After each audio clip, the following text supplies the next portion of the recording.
Bismillahirrahmanirrahim. Assalamualaikum warahmatullahi wabarakatuh. Waalaikumsalam warahmatullahi wabarakatuh. Oke, teman-teman semuanya, balik lagi di podcast Rizka. Podcastnya anak muda yang gaul dan suka berkarya, Masya Allah. Nah, perkenalkan di sini saya Fadil selaku podcaster ya yang akan mengisi di kesempatan kali ini. Nah, alhamdulillah nih saya nggak sendirian. Alhamdulillah di sini ditemani oleh Mas Pangeran. Siap. Masya Allah. Jadi Mas Pangeran Arsyad ini ya adalah seorang pengurus di Masjid Agung Sunda Kelapa yang juga lulusan dari Al-Azhar Kaira ya Mas Pangeran ya. Al-Azhar dan juga aktif di jaringan alumni Timur Tengah ya Masya Allah ya Mas Pangeran. Gimana Mas Pangeran kabarnya Mas Pangeran? Baik, standar. Baik ya Alhamdulillah. Oke, sekarang kesibukannya apa nih Mas Pangeran? Ya, kita kesibukannya sekarang ngurus masjid. Ngurus masjid ya. Masjid Agung Sunda Kelapa, karena harus ada yang ngurus kan. Oh iya bener-bener banget. Oke. Kebetulan memang Sunda Kelapa sekarang masih belum boleh untuk kajian segala macam ya, tapi untuk sholat Jumat sudah diperbolehkan. Berjalan lagi. Walaupun dengan tetap memperhatikan protokol kesehatan ya Mas Pangeran. Oke, baik. Oke, teman-teman sekalian, di sini kita bakal bahas terkait fenomena hijrah nih. Ya, siap. Karena memang kan boleh beberapa tahun ke belakang itu kan kayaknya banyak banget ya gerakan-gerakan hijrah, terus pemuda-pemuda yang hijrah, dan alhamdulillah juga didukung oleh misalkan kayak influencer atau artis yang juga hijrah gitu ya. Betul. Itu adalah salah satu dukungan juga gitu ya. Nah, kita bakal bahas yang gak mendalam, maksudnya kita akan ngobrol-ngobrol nih tentang hijrah nih. Ya, Oke, Mas Pangeran mungkin bisa kita awali dengan sebenarnya hijrah itu apa sih kayak gitu? Ya. Kalau misalnya di zaman Rasul, ya kan ini kan definisi yang berkembang ya. Kalau zaman Rasul, hijrah yang kita ketahui itu adalah berpindahnya ya. Berpindahnya kita dari satu tempat ke tempat yang lain dalam rangka kita bisa untuk menegakkan atau syiar-syiar Islam tidak terhalang untuk ditegakkan di situ. Makanya ada hijrah ke Habasyah ataupun hijrah ke Madinah seperti itu. Nah, itulah yang hijrah pengertian yang terdahulu kan seperti itu. Nah, kalau yang sekarang hijrah di sini bukan badannya yang pindah, tapi berusaha untuk keadaannya yang berubah. Keadaannya yang berubah dari sesuatu yang mungkin belum baik kepada hal yang baik, atau yang sudah baik semakin baik. Nah, seperti itu. Itu kayak kalau kita lihat kalau yang dimaksud dengan hijrah yang kata-kata yang sering kita gunakan sekarang. Oke, berarti emang sekarang itu lebih ke pribadi ya, yang berubah menjadi jauh. Spiritnya berubah. Oke. Tapi biasanya orang-orang tuh berhijrah tuh karena kenapa sih ya? Gitu, berawal dari kenapa? Ya, nah kalau sekarang kita ngelihat banyak orang yang berhijrah itu dengan definisi yang kita bahas tadi, itu kita benar-benar harus bersyukur ya. Ya kan, kita bersyukur bahwasanya kita lihat misalnya para artis-artis sekarang, mereka justru menemukan kebahagiaan ketika mereka mengimplementasikan nilai-nilai Islam seperti itu. Dan kita lihat kan, kenapa juga sekarang banyak influencer ataupun para artis ataupun para public figure itu semangat untuk menjalankan Islam karena memang yang mengajak teman-teman mereka sendiri. Oh iya. Ya kan? Kalau misalnya Ustadz mungkin dia terbatas kepada jemaah yang bisa dia jangkau, dan biasanya itu jemaahnya yang datang. Betul. Jadi memang punya kesadaran sendiri. Datang misalnya ke Masjid Sunda Kelapa, ya kan? Baru ketika sudah di Sunda Kelapa, ustadznya bicara. Berarti kan harus ada keinginan dahulu dari orangnya, baru bisa ngambil ilmu. Nah, kalau kita fenomena hijrah ini ya sekarang, misalnya para influencer, public figure, itu mereka yang mengajak para influencer dan public figure lainnya, dan akhirnya mereka masuk, atau dengan bahasa istilahnya hijrah. Dan ini adalah hal yang positif karena spirit dakwah ini bisa menjangkau ke seluruh elemen. Lapisan-lapisan yang mungkin belum bisa dijangkau kalau hanya dengan kajian di masjid. Iya, betul. Seperti itu. Nah, maka pertama kita harus bersyukur dulu. Kita harus bersyukur dulu bahwasanya ini ada, dan kita harus sama-sama menjaga dan sama-sama mengawal agar ini terus spiritnya ada. Nah, walaupun nanti dalam pelaksanaannya tetap ada hal-hal yang harus kita jaga bersama. Karena kalau kita lihat orang hijrah itu minimal ada 2 golongan. Ada 2 golongan ya? Hijrah itu ya? Ya walaupun nanti beda orang pasti beda definisi lagi. Tapi yang saya lihat ada 2 golongan. Secara umum ada 2 ya berarti. Pertama, mereka yang hijrah untuk dirinya sendiri. Ya, untuk dirinya sendiri. Ataupun dia nanti untuk orang lain juga akan berdakwah, terjun di dalam dunia dakwah. tapi hanya berputar pada hal-hal yang telah disepakati para ulama. Oke. Atau hal-hal yang tidak ada ikhtilaf. Misalnya, ayo dong kita sholat 5 waktu, ayo kita puasa, zakat. Ini semua ulama kan udah sepakat. Betul, dan gak ada perbedaan di situ. Ya, kita ini puasa Senin Kamis, ayo jangan sampai kita cuman makan doang tapi kita lupa untuk berpuasa. Nah, itu satu. Nah, orang-orang yang seperti ini, itu ketika dia hanya berada pada itu nggak masalah, dia hanya mengikuti kajian YouTube ataupun ceramah-ceramah yang tematik bukan buku. Oke. Jadi ini ustadz siapa nih? Oh, ngomongin tentang pemuda dan hijrah. Oh, ini apa tentang dahsyatnya salat duha. Oh, ini tentang dahsyatnya zakat. Nah, dengan kategori seperti ini cukup mencukupkan dengan itu nggak apa-apa, dan habis itu dia berdakwah nggak masalah. Karena dakwahnya pada hal-hal yang telah disepakati. Nah, yang kedua, ada yang dia berhijrah tapi niatnya bukan hanya berdakwah pada hal yang telah disepakati, tapi nanti dia masuk kepada hal yang halal dan haram, atau kepada hal-hal yang khilafiyah. Dia mau masuk nanti tentang apakah khilafah wajib atau tidak, ataukah misalnya nanti ada yang ulama mengatakan boleh, ada yang enggak. Nah, maka yang kedua ini, itu dia harus belajar Islamnya secara menyeluruh. Secara menyeluruh ya? Iya. Dimulai dari apa? Harus belajar bahasa Arab. Bahasa Arab, oke. Nggak boleh mau masuk ke hal-hal yang ikhtilaf tentang agama. Bahasa Arab nggak bisa. Oh iya, benar juga ya. Mungkin harus belajar bahasa Arab. Harus belajar bahasa Arab. Dia udah belajar bahasa Arab. Ya, dengan nanti ada ilmu nahwu, shorof, nanti ada balaghah. Nah, dia baru nanti juga harus belajar ilmu-ilmu tafsir, hadis, fikih, usul fikih, ya, tasawuf, semua harus dipelajarin. Karena itu adalah ilmu yang saling berkaitan dan butuh pemahaman sehingga nanti bisa melihat itu halal atau haram. Objektivitasnya ketika dia sudah mampu menguasai ilmu itu. Tapi yang kita sayangkan, ada yang orang kategori pertama belajarnya cukup dari YouTube, belajarnya cukup dari, tapi berlaku seperti orang kategori kedua. Oh ya, nah itu yang harus kita waspadai bersama, karena ilmu Islam itu luas, ya, dan perbedaan pendapat antara satu ulama dengan ulama lainnya itu adalah sebuah hal yang maklum, hal yang dimaklumi ya, wajar aja ya berarti ya. Takutnya ketika kita belum belajar pada hal itu dan kita udah semangat dakwah, takutnya yang berbeda dengan kita itu akan dianggap menjadi salah. Hijrahnya, lihat kita pingin hijrahnya nanti kemana nih?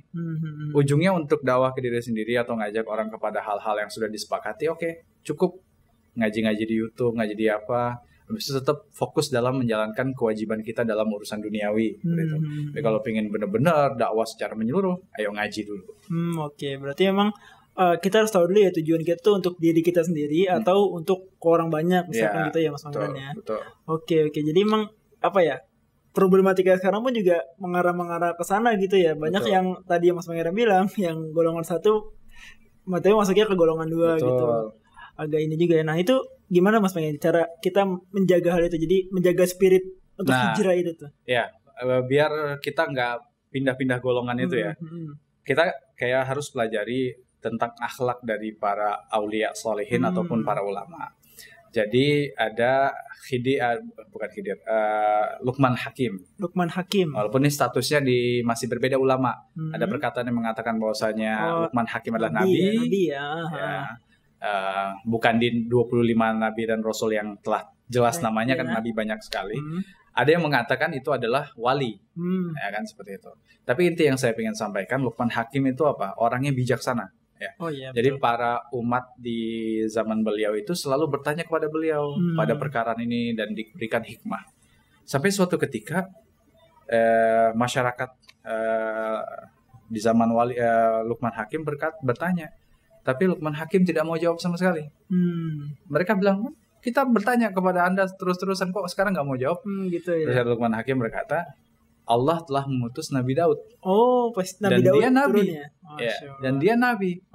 Maka saya sudah diam aja. Masya Allah. Maka yang berhak untuk ngomong adalah Nabi Daud. Oh, gitu. Nah, akhlak ini juga dikisahkan dari Syekh Usamah Said Al-Azhari, pernah juga ke Masjid Sunda Kelapa. Oh, pernah ya, ke Sunda Kelapa ya. Ngisi khutbah Jumat dalam kajiannya di Arba'in An-Nawawiyah. Itu mengatakan dulu ada kisah, ada ulama besar Mesir itu adalah Syekh Al-Munziri. Oh, Syekh Al-Munziri. Ini kalau Syekh Al-Munziri itu expertise-nya itu di hadis. Ya, di hadis, dan dia tinggal di Mesir. Orang-orang Mesir itu nanya kepada beliau karena selain menguasai hadis, dia juga menguasai fikih. Ya, seperti itu.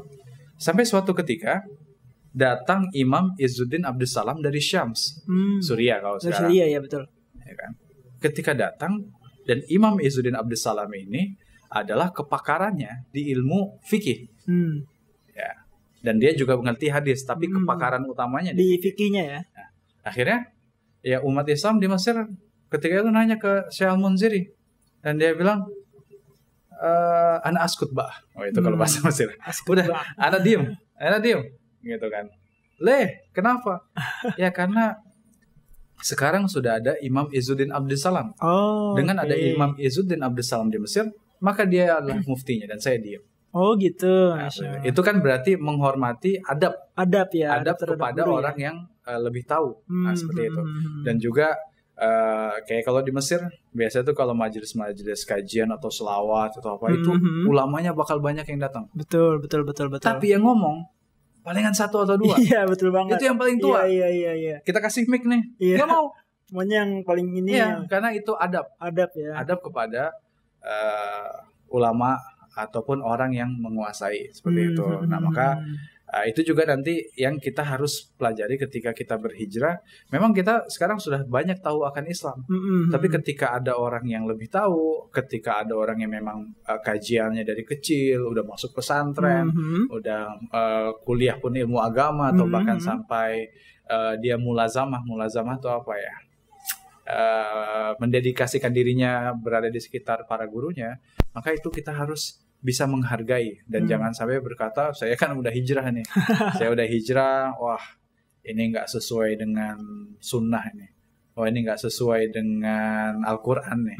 Padahal bisa jadi ilmu kita yang masih sedikit gitu ya. Nah, maka seperti itu, maka kita yang berhijrah jangan sampai berpikiran dengan masuk hijrah itu maka kita sudah menguasai segala keilmuan Islam.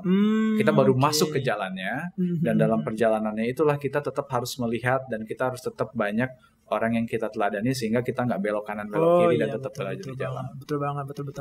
Jadi memang intinya kita pertama harus tahu adabnya dulu ya. Betul. Adabnya terhadap orang yang lebih tahu. Betul. Karena kalau nggak salah tuh saya pernah dengar ya perkataannya Umar bin Khattab ya, kalau kita baru belajar ya itu kita akan merasa sombong gitu ya terhadap ilmu gitu ya. Terus makin belajar lagi kita akan merasa nggak ada apa-apanya nih nyata kita itu. Iya, seperti itu. Dan itu di setiap ilmu kan kita dapat gitu ya. Iya benar. Jadi kalau belajar awal-awal nih, gini doang kayaknya bisa nih. Lama-lama, aduh kok susah ya nyata. Susah. Ya, Betul. kayak kita masih kurang mengat segala macam ya. Iya. Dan juga yang harus diwaspadai ketika kita berhijrah adalah penerimaan kita terhadap perbedaan. Penerimaan terhadap perbedaan. Iya kan. Dan juga kita nggak boleh lebay. Saya lebay seperti apa misalnya? Saya berhijrah. Terus kita tahu sebelumnya kita pas masa SMP, SMA salaman sama cowok sama cewek biasa aja gitu kan. Ya udah jadi adat kita, atau nyubit-cubitan gitu kan. Permainan anak SMP atau anak SMA kita nggak tahu. Tiba-tiba belajar kajian. Tidak boleh bersentuhan antara laki-laki dan wanita. Diajak salaman dia. Diajak salaman, baru hijrah nih kan. Haram. Itu namanya lebay gitu kan. Itu lebay. Misalnya kan kita bisa harus secara gini aja kali ya. Seperti ini aja. Atau bisa gini juga hormati orang. Iya betul. Seperti itu.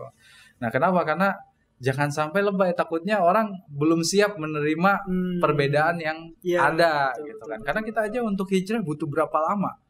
Yang hijrah sekarang kita hijrah. Kita hijrah umur 20 tahun. Berarti dari akil balik, saya nggak bilang dari 0 tahun ya. 0 tahun belum ngerti apa-apa. Dari akil balik mungkin dari 13 tahun. Berarti saya selama 7 tahun belum bisa menerima Islam secara yang seharusnya. Karena nggak mungkin saya memaksakan orang untuk bisa seperti saya, ya kan? Innaka la tahdi man ahbabta walakin Allah yahdi may yasha. Bahkan itu berlaku kepada Rasul, ya kan? Rasulullah SAW itu ingin sekali pamannya, yaitu Abu Thalib, untuk memeluk Islam. Betul. Tapi sampai akhir hayatnya pamannya tidak bisa memeluk Islam. Makanya Allah mengatakan innaka la tahdi man ahbabta walakin Allah yahdi may yasha. Sungguhnya engkau tidak bisa memberikan hidayah kepada orang yang engkau suka atau yang engkau inginkan, tapi Allah lah yang akan memberikan hidayah kepada yang siapa yang Dia kehendaki. Maka hati-hati ketika kita berhijrah juga, jangan sampai agak lebay gitu. Misalnya nanti ada misalnya apa, wah ini tidak sesuai dengan sunnah ini padahal bisa kita sampaikan, kayaknya kalau menurut Islam bagusnya gini sih, dengan bahasa-bahasa kita. Jangan langsung diserang apa yang selama ini dianggap itu adalah sebagai kebenaran atau sebuah hal yang taken for granted gitu, ya diambil betul, gitu aja betul. Gitu. Jadi memang apa ya ibaratnya ya, kan kita masih namanya fenomena awal-awal hijrah itu kan girohnya masih tinggi-tinggi. Iya, lagi semangat. Semangat banget gitu ya. Cuman terkadang ya karena kita belum tahu nih ada perbedaan-perbedaan gitu, jadinya kayaknya nggak sesuai gitu. Betul. Tuh. Apalagi jangan sampai kita terjebak ini tidak sesuai dengan Quran dan Sunnah. Ini adalah sebuah perkataan yang benar, tapi maksudnya batil. Kenapa? Gitu. Ya, qaulul haq yuriduhul batil. Perkataan yang benar tapi maksudnya batil. Karena gini, tidak sesuai dengan Al-Quran dan Sunnah. Nah, yang kita harus pahami adalah ada Al-Quran, ada hadis. Ada mafhumul Quran, ada mafhumul hadis. Maksudnya ada Quran dan hadis. Yang kedua ada pemahaman tentang Quran dan pemahaman tentang hadis. Kalau Quran dan hadis kita sudah sepakati itu benar, mutlak. Betul. Nggak salah sama sekali. Betul. Tapi pemahaman kita tentang Quran dan hadis ini adalah ranah yang bisa benar, bisa salah. Jadi jangan sampai mengatakan ketika orang yang tidak sesuai dengan kita, dia nggak Quran, nggak Sunnah. Dia Quran dan Sunnah juga, tapi memahaminya, cara pemahamannya mungkin berbeda gitu ya. Bisa kita yang benar, bisa kita yang salah. Nah, ini yang harus pahami. Jangan sampai ketika bukan ustadznya, maka tidak Quran dan Sunnah. Ketika ustadznya Quran dan Sunnah. Jadi yang Quran itu sendiri apa ustadznya? Kan seperti itu. Benar. Bahkan kita harus bisa menerima perbedaan. Di Islam itu yang sekarang yang masyhur ada mazhabnya 4 yang paling ini ya. Dan itu hidup bersampingan dan ribuan tahun. Betul. Kok tiba-tiba kita baru belajar Islam, pokoknya cuman kita doang yang Quran dan Sunnah gitu. Iya. Bahkan ada kisah itu menarik. Itu ada imam dari mazhab Syafi'i dan imam dari mazhab Maliki itu bikin sholat bareng nih. Bikin sholat bareng. Terus yang imam Maliki bilang, silakan ente jadi imam. Oh enggak, ente yang jadi imam. Terus imam yang Maliki bilang, al-a'immah li Quraisy. Keturunannya. Kepemimpinan itu adalah milik bangsa Quraisy. Kenapa dia bilang Quraisy? Karena Imam Syafi'i itu masih keturunan Bani Quraisy. Ya makanya udah berarti ente yang jadi imam gitu kan. Terus dijawab lagi sama yang imam dari mazhab Syafi'i. La yataqaddamul juz'u 'alal kulli. Kalau bahasa Indonesianya itu yang parsial itu tidak boleh lebih unggul dari yang secara utuh. Yang sebagian sebagian ya. Itu ya, gitu betul. Maksudnya apa? Maksudnya adalah kalau Imam Syafi'i wudunya dari kepala hanya mewajibkan sebagian. Mashu ba'dir ra's. Bukan jami'ar ra's. Dia cuma mewajibkan untuk mengusap sebagian dari kepala. Betul. Kalau Imam Malik itu harus kepala keseluruhan. Seluruhnya, betul. Makanya dia bilang al-juz'u la yataqaddam 'alal kull. Yang sebagian itu tidak bisa mengungguli yang utuh gitu kan. Ya udah, jadi seperti itu, indah gitu. Gak bilang gitu kan, wah Imam Malik, ente gak Quran, gak Sunnah karena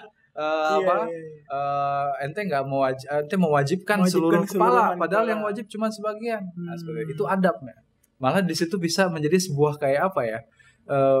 Menghargai perbedaan dengan saling mengangkat lawannya, ya kan? Nggak bilang, Imam Syafi'i berarti yang paling benar. Malah dia bilang, ente kan ngusapnya seluruhnya, berarti ente yang jadi imam. Yang jadi imam gitu ya. Nah, itu adab-adab itu yang harus kita pelajari dan tentunya kita harus ngambil dari para ulama karena biasanya yang baru belajar yang paling ngotot. Oh gitu, yang baru belajar ya. Nah, jadi ketika udah semakin belajar, ternyata iya. Nah, itu biasanya bisa kita dapati ketika kita mulazamah atau mendedikasikan diri dengan para ustadz gitu. Oke, Masya Allah. Jadi emang banyak banget yang bisa kita dapatkan ini, banyak banget yang bisa kita ambil dari ilmu Mas Pangeran. Tadi emang pertama kita bicara tentang ada 2 golongan itu ya, 2 golongan. Tujuan dari hijrahnya seperti apa? Kemudian cara menyikapinya itu ya tentunya kita harus belajar adab dulu dan segala macamnya gitu ya. Betul. Mungkin ada lagi yang mau disampaikan kepada kaum milenial muda gini nih, yang mungkin mau berhijrah segala macam, Mas Pangeran? Ya, kalau berhijrah itu adalah sebuah hal yang baik banget. Tapi dalam hijrah kita harus punya guru. Harus punya guru, oke. Dan kita harus bisa memulai untuk bisa belajar secara komprehensif. Maksudnya kalau belajar bahasa Arab itu terlalu sulit, ya kan. Misalnya kita bisa belajar fikihnya mulai dari bab toharoh dulu, terus menerus. Karena kalau di Mesir itu ngaji itu jarang yang tematik. Oh, kitab ya. Jarang misalnya kemuliaan sholat duha, atau misalnya amalan 10 Zulhijjah gitu ya. Tapi adalah ngajinya kitab. Nah, jadi ilmu kita secara runut ya. Runut.